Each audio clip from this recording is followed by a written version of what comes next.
ओम शांति 28/5/23 की वाणी है। अपने 3 स्वरूप सदा स्मृति में रहे। संगम युगी ब्राह्मण, ब्राह्मण सो फरिश्ता और फरिश्ता सो देवता। बाप दादा चारों ओर के बच्चों के 3 रूप देख रहे हैं। सबसे श्रेष्ठ स्वरूप है ब्राह्मण और ब्राह्मण सो फरिश्ता और फरिश्ता सो देवता। ब्राह्मण स्वरूप, फरिश्ता स्वरूप और देवता स्वरूप। ब्राह्मण स्वरूप की विशेषता सर्व शक्तियों संपन्न स्वरूप की है, क्योंकि ब्राह्मण अर्थात माया जीत, तो सर्व शक्ति संपन्न बनना ही माया जीत बनना है। पहला स्वरूप ब्राह्मण स्वयं को देखो कि ब्राह्मण स्वरूप की विशेषता धारण हुई है। सर्व शक्तियां हैं, वह कोई शक्ति है। अगर एक शक्ति भी कमजोर है, वह कम है, तो ब्राह्मण स्वरूप के बदले बार बार क्षत्रिय अर्थात युद्ध करने वाले बन जाते हैं। क्षत्रिय का कर्तव्य है युद्ध करना और ब्राह्मण का कर्तव्य है सदा और सहज माया जीत बनना। ब्राह्मण अर्थात विजयी, सदा सर्व शक्तियों अर्थात सर्व शस्त्रों से संपन्न है, और क्षत्रिय अर्थात कभी विजयी और कभी हार खाने वाले, क्योंकि शक्तियां मिलते हुए भी धारण नहीं कर सकते, इसलिए समय और परिस्थिति प्रमाण सदा विजयी नहीं बन सकते। ब्राह्मण स्वरूप अर्थात सदा ताज, तख्त और तिलकधारी, विश्व कल्याण की जिम्मेदारी के ताजधारी, सदा स्वतः स्मृति के तिलकधारी, सदा बाप के दिल तख्त नशीन। क्षत्रिय एक रस अचल अडोल न होने के कारण कभी अचल, कभी हलचल, कभी अधिकारी और कभी बाप से शक्ति मांगने वाले रॉयल भिखारी। ब्राह्मण अर्थात सदा अलौकिक मौज के जीवन में रहने वाले, सदा रूहानी सीरत और सूरत वाले। क्षत्रिय अर्थात कभी कैसे, तो अपने से पूछो मैं कौन, कभी ब्राह्मण, कभी क्षत्रिय या सदा ब्राह्मण जीवन की विशेषताओं से संपन्न है। लक्ष्य ब्राह्मण जीवन का है, लेकिन कभी ब्राह्मण कभी क्षत्रिय ऐसे लक्षण तो नहीं है। लक्ष्य और लक्षण समान है व अंतर है, बोल और कर्म समान है व अंतर है। सभी ब्रह्मा कुमार कुमारी कहलाते हो ना कि क्षत्रिय कहलाते हो। चंद्रवंशी कहलाना भी पसंद नहीं करते ना। कोई कहे आप चंद्रवंशी है तो पसंद आएगा नहीं। और कर्म क्या है? जिस समय युद्ध में लगे हुए हो उस समय का फोटो अपना निकालो। फोटो निकालने का शौक बहुत होता है ना, तो अपना फोटो निकालना आता है या दूसरों का फोटो निकालना आता है? तो अपना फोटो निकालो कि मैं कौन हूँ। अगर फोटो भी कोई का अच्छा नहीं निकलता है तो पसंद नहीं करते हो ना, तो सारे दिन में वह कितनी बारी समय प्रति समय ब्राह्मण के बजाय क्षत्रिय बन जाते हो। ये चेक करो और चेक करके चेंज करो। सिर्फ चेक नहीं करना, चेक किया जाता है चेंज करने के लिए। तो सभी के पास परिवर्तन शक्ति है कि कोई के पास नहीं है, ये तो बहुत अच्छी खुशी की बात है कि सभी के पास है। अब समय पर काम में लगाना आती है या कभी नहीं भी लगती है, क्योंकि शक्ति है तो समय पर काम आवे। दुश्मन है ही नहीं और शस्त्र बहुत बढ़िया है मेरे पास, और जब दुश्मन आवे तो शस्त्र काम में ही नहीं आवे, तो क्या उसको शक्तिशाली कहेंगे? सिर्फ ये चेक नहीं करो कि शक्ति है, लेकिन कर्म में समय प्रमाण जो शक्ति चाहिए वही शक्ति कार्य में लगाना आता है कि दुश्मन वार कर देता, पीछे शक्ति याद आती है। तो ब्राह्मण जीवन की विशेषताओं को चेक करो। ब्राह्मण सो फरिश्ता बनेगा, क्षत्रिय सो फरिश्ता नहीं। दूसरा स्वरूप है फरिश्ता।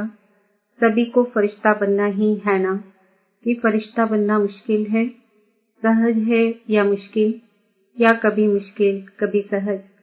तो फरिश्ता स्वरूप की विशेषता सभी जानते भी हो कि फरिश्ता अर्थात डबल लाइट। तो डबल लाइट है कि कभी बोझ उठाने को दिल करती और उठा लेते हो, वह उठाना नहीं चाहते हो, लेकिन माया सिर पर टोकरी रख देती है। माया अपनी आर्टिफिशियल टेम्परेरी शक्ति ऐसी दिखाती है जो मजबूरी से भी बोझ उठाना न चाहते भी उठा लेते हैं। क्योंकि कमजोर होने के कारण कमजोर सदा पर अधीन होता है, तो माया भी अधीन बना देती है। अधिकारीपन भूल जाता है और अधीन बन जाते। उस समय भाषा क्या होती है? चाहते तो नहीं है, लेकिन पता नहीं, हर बात में पता नहीं कहते रहेंगे। अधिकारी अर्थात सदा स्वतंत्र और अधीन अर्थात सदा परवश। तो परवश कभी भी मौज के जीवन में नहीं रह सकते। ब्राह्मण अर्थात मौज के जीवन। अगर कोई भी समय मौज के बजाय मूझते, ये क्या है, ये कैसा है, क्या यही होता है, तो ये मौज नहीं, ये मूझने के जीवन है। अगर कोई भी समय मौज की कमी अनुभव करते हो, तो फिर से ये पाठ पहला याद करो कि मैं कौन हूँ। सिर्फ आत्मा नहीं, लेकिन कौन सी आत्मा हूँ? इसके कितने जवाब आएंगे? लंबी लिस्ट है ना। रोज की मुरली में मैं कौन का भिन्न भिन्न पाठ पढ़ते रहते हो, सुनते रहते हो। तो फरिश्ता अर्थात डबल लाइट, लाइट अर्थात हल्कापन। हल्कापन का अर्थ है सिर्फ परिस्थिति के समय हल्का नहीं, लेकिन सारे दिन में स्वभाव, संस्कार, संबंध, संपर्क में लाइट रहे।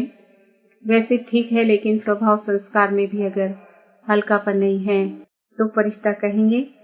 और हल्के की निशानी है, हल्की चीज सभी को प्यारी लगती है।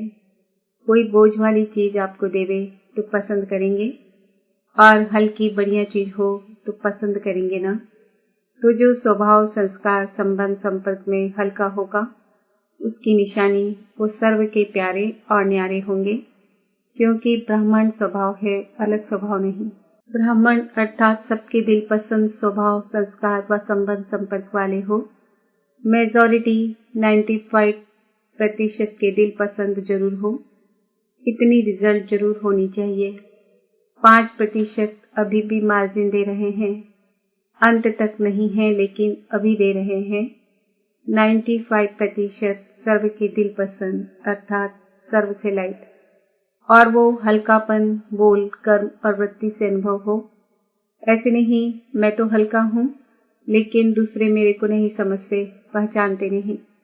अगर नहीं पहचानते तो आप अपने विल पावर से उन्हों को भी पहचान दो। आपके कर्म वृत्ति उसको परिवर्तन करे। इसमें सिर्फ परिवर्तन करने में सहन शक्ति की आवश्यकता होती है। और फरिश्ता अर्थात जिसका पुरानी देह और पुरानी दुनिया से रिश्ता नहीं, ये सभी को याद है ना कि अभी भी वो रहा हुआ है। पुरानी देह से लगाव है क्या?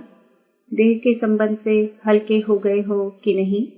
काका, चाचा, मामा उससे न्यारे हो गए हो ना, कि अभी भी हैं न्यारे और प्यारे हैं? प्यारे हैं, लेकिन न्यारे होकर के प्यारे बनते हैं।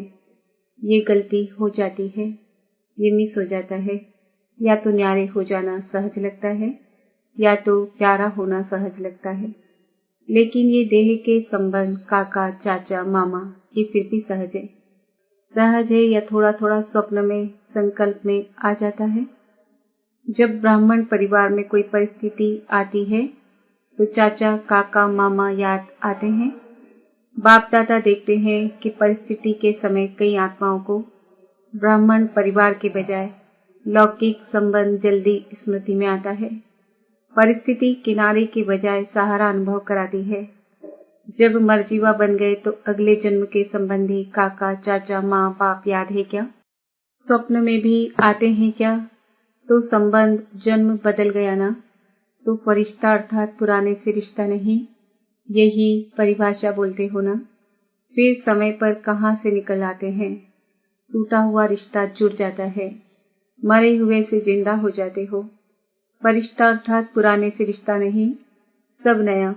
बाप दादा ने देखा कि फरिश्ता बनने में जो रुकावट होती है, उसका कारण एक पहली सीढ़ी है, देहभान को छोड़ना। दूसरी सीढ़ी जो और सूक्ष्म है, वो है देह अभिमान को छोड़ना। देहभान और देह अभिमान। देहभान फिर भी कॉमन चीज है, लेकिन जितने ज्ञानी टू आत्मा, योगी टू आत्मा बनते हैं, उतना देह अभिमान रुकावट डालता है। और अभिमान अनेक प्रकार का आता है। अपने बुद्धि का अभिमान, अपने श्रेष्ठ संस्कार का अभिमान, अपने अच्छे स्वभाव का अभिमान, अपनी विशेषताओं का अभिमान, अपनी कोई विशेष कला का अभिमान, अपनी सेवा की सफलता का अभिमान। ये सूक्ष्म अभिमान देहभान से भी बहुत महीन है। अभिमान का दरवाजा तो जानते हो ना, मैंपन, मेरापन, ये है अभिमान के दरवाजे। तो फरिश्ता का अर्थ ये नहीं कि सिर्फ देहभान व देह के आकर्षण से परे होना व देह के स्थूल संबंध से परे होना, लेकिन फरिश्ता अर्थात देह के सूक्ष्म अभिमान के संबंध से भी न्यारे होना। और अभिमान की निशानी, जहाँ अभिमान होता है वहाँ अपमान भी जल्दी फेल होता है। जहाँ अभिमान होता है वहाँ अपमान की फीलिंग बहुत जल्दी होती है, क्योंकि मैं और मेरे के दरवाजे खुले हुए होते हैं। फरिश्ते का यथार्थ स्वरूप है देहभान और देह के संबंध से देह अभिमान से न्यारा। अगर कोई गुण है, कोई शक्ति है, तो दाता को क्यों भूल जाते हैं। और दूसरी बात, इससे सहज न्यारे होने का रास्ता व विधि बहुत सहज है। एक अक्षर है, एक अक्षर में इतनी ताकत है जो देह अभिमान और देहभान सदा के लिए समाप्त हो जाता है। वो एक शब्द कौन सा है? करण करावन हार पाप करा रहा है। करण करावन हार शब्द भान और अभिमान दोनों को मिटा देता है। एक शब्द याद करना तो सहज है ना, और सारी पॉइंट्स भूल भी जाओ। भूलना तो नहीं है, लेकिन अगर भूल भी जाओ तो एक शब्द तो याद कर सकते हो ना। करण करावन हार पापा है, तो देखो फरिश्ते जीवन का अनुभव कितना सहज अनुभव होता। ब्रह्मा बाप फरिश्ता बना किस आधार से? सदा करण करावन हार की स्मृति से समर्थ बन फरिश्ते बने। फॉलो फादर है ना, या फॉलो माया है? कभी माया भी मदर फादर बन जाती है, बड़ी अच्छी पालना और प्राप्ति कराती है, लेकिन वो सब है धोखे की प्राप्ति। पहले प्राप्ति फिर धोखा। परखने की शक्ति तो है ना, माया है या बाप है, इसको समय पर परखना है। धोखा खाकर परखना, यह कोई समझदारी नहीं हुई।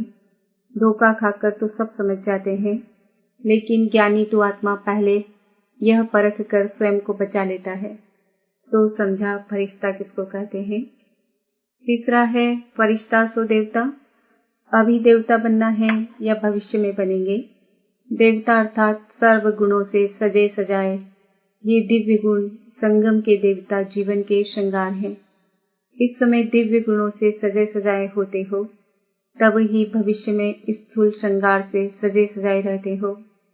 तो देवता अर्थात दिव्य गुणों से सजे सजाए, और दूसरा देवता अर्थात देने वाला, लेवता नहीं लेकिन देवता। तो मास्टर दाता हो, वह कभी लेवता कभी देवता। चेक करो कि दिव्य गुणों का श्रृंगार सदा रहता है, कभी कोई श्रृंगार भूल जाता है। संपूर्ण सर्वगुण संपन्न, यही देवता जीवन की निशानी है। ये गुण ही गहने हैं। तो देखो कि ब्राह्मण स्वरूप की सर्व शक्तियां, फरिश्ते स्वरूप की डबल लाइट स्थिति और देवता स्वरूप की दातापन की निशानी और दिव्य गुणों संपन्न बने हैं।